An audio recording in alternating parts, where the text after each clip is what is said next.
Fever's Sophie Cunningham calls out WNBA's disrespectful salary setup.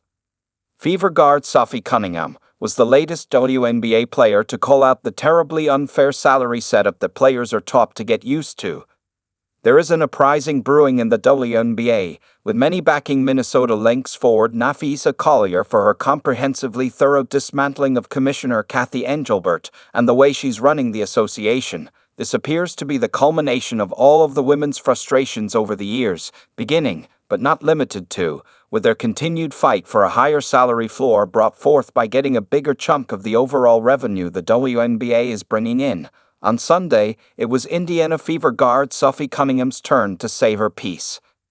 WNBA players are getting a pittance relative to the league's overall revenue, and this has been a cause of long-standing strife.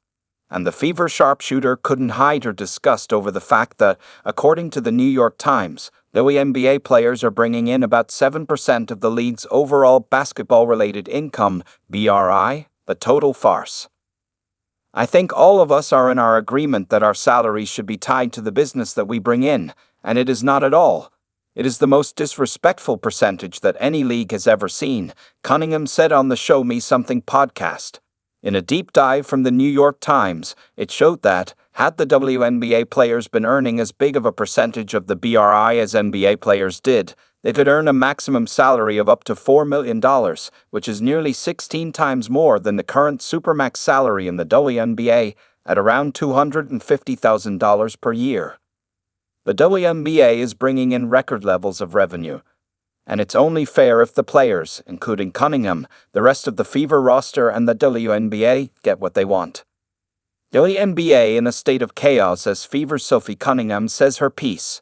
The WNBA will never be the same again, as every player, including the Fever guard, appears to be just about done with the commissioner, who hasn't exactly covered herself in glory with her response to Collier's remarks. The WNBA's current collective bargaining agreement is about to expire, and the players are in a state of collective protest. Considering how business is booming for the WNBA, it makes sense for the players driving that increased revenue to get a better percentage of the total BRI. Once that happens, maybe WNBA players don't have to ply their trade overseas anymore or start their own league just so they could maximize their income.